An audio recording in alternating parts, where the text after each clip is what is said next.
Hi guys, thanks for tuning in to another video on ForgottenWeapons.com.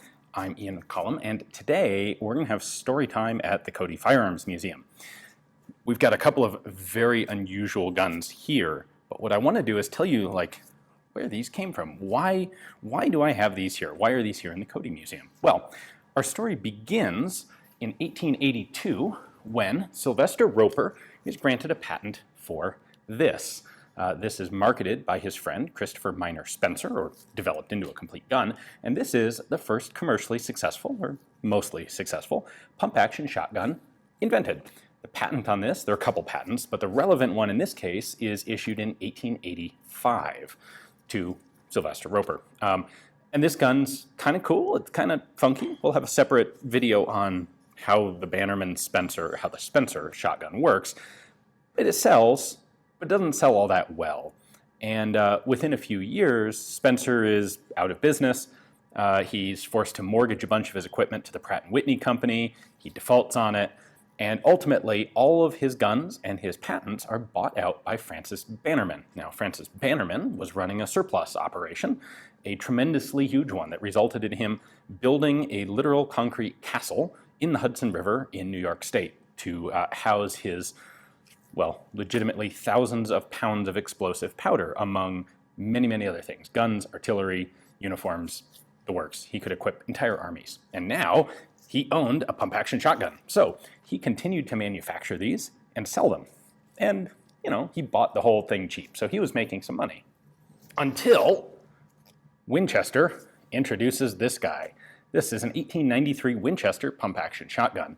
And it becomes the de facto standard of pump shotguns in the entire world. It operates much more elegantly than the Spencer did, and it fairly quickly becomes fairly popular. Now, Winchester has also, just a couple years before, released an 1890 model of .22 caliber pump-action rifle. Francis Bannerman has had enough. Apparently he wasn't that concerned about the rifle at first, but when they introduced a pump shotgun that's directly competing with his pump shotgun and kind of kicking the snot out of it, he got annoyed. And so, in 1894, he files a patent infringement lawsuit against one Philip Sanford, who is Winchester's market representative, company representative in New York. And Bannerman is not just suing, he's not just suing Winchester, he is suing everybody who owns or sold or profited from a Winchester 1893. It's like thousands of people would be ultimately involved in this lawsuit. So, Winchester, of course, has to defend this because their gun's pretty awesome. Actually, the 1893 is so-so, it has some problems. Even as this lawsuit progresses, Winchester is working on improving and updating this gun, and eventually they'll release the 1897. So I guess the spoiler alert is, Winchester's gonna win. But Winchester's looking at this case, and they have to figure out how are they gonna defend it. And they decide that the best way to defend it is to prove that Spencer, or in this case actually Sylvester Roper, did not invent the pump action. If they can find examples of the pump action system patented elsewhere before 1882 or 1885, presto, the patent's invalid and thus they can't be found liable for violating it. So they send a lawyer off to Europe to do some patent searching, and rather to their surprise, they come back with no less than 4 separate patents for pump action guns prior to 1882. There are 3 of them that are British, a Bain patent in 1854, which I have no information on, a Curtis patent in 1866, which is a gun we will look at entirely separately, a Krutzsch patent, I'm probably butchering that name, unfortunately, and that's this guy. That's also 1866, and then there's also a French 1880 patent to a guy named Magot, which is this one. So, having found these patents, Winchester needs to prove that they exist. So first thing they do is they get copies of the patents and they try to find examples of the guns that were produced. And of these, only one actually got produced, and that was the Magot rifle. And they get a copy, bring it back. They also have, of course, the other patents. And Winchester is really pretty serious about this lawsuit.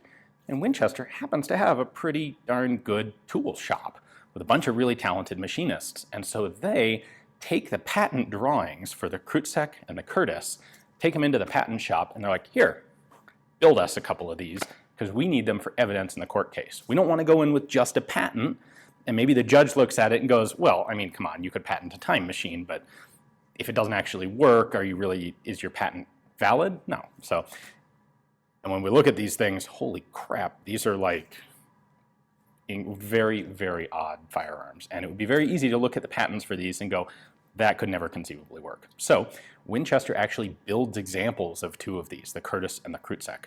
Let me just show you those right now because they are crazy. All right, I'll be honest, it would take me a long time of working on this Magot rifle to figure out exactly what all of this stuff is actually intended to do.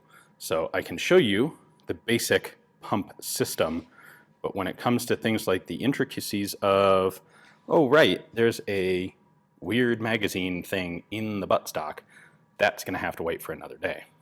So I can actually flip this open and you can see a little bit more in here. There is a magazine tube that goes down into the buttstock. We'll take a closer look at that in a moment. And then there is a slide handle connected to this that's going to run on this bar. And this is really gummy, but it slides back and forth up here.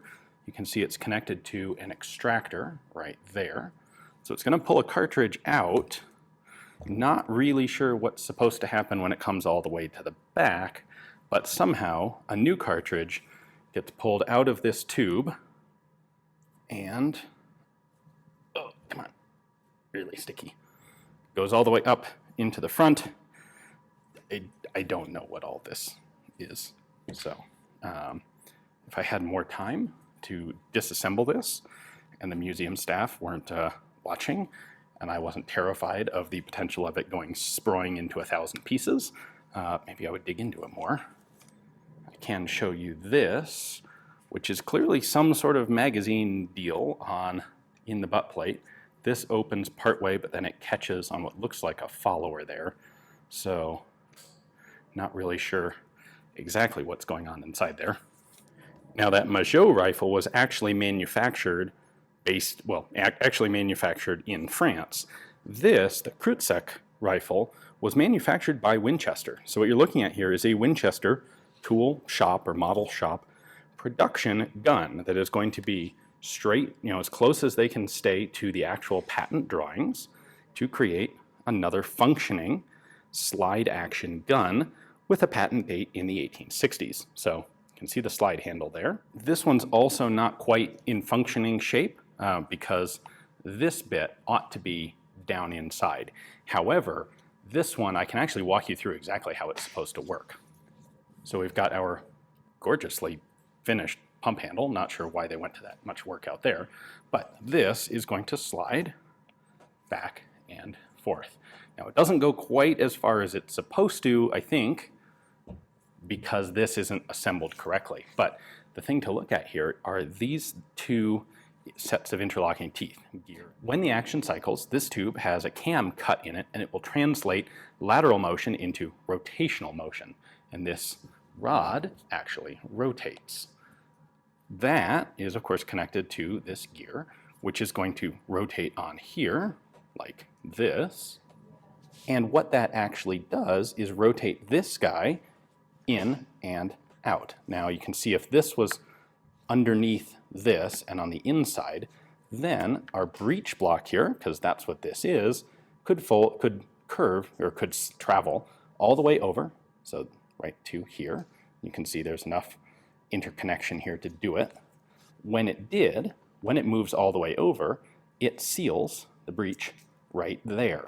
So the way this thing is actually supposed to be working is that you have a magazine tube down in the bottom, which is this tube right here that the pump handle runs on.